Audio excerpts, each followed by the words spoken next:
చెప్తాను జై శ్రీరామ్ అని నేను చెప్తాను. శ్రీరాముడు ఎవడు? మర్యాద పురుషోత్తముడు. ప్రళయం దాకా తల్లిదండ్రులను ఏ విధంగా గౌరవించాలా, భార్యతో ఏ విధంగా ఇది చేయాలా.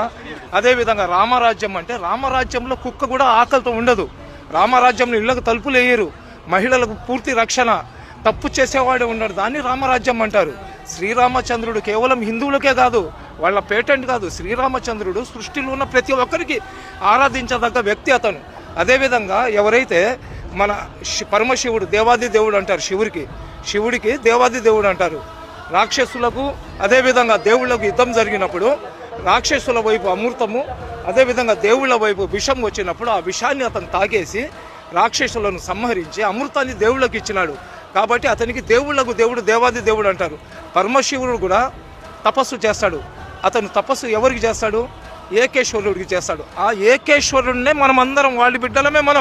మేము అల్లా అంటున్నాం.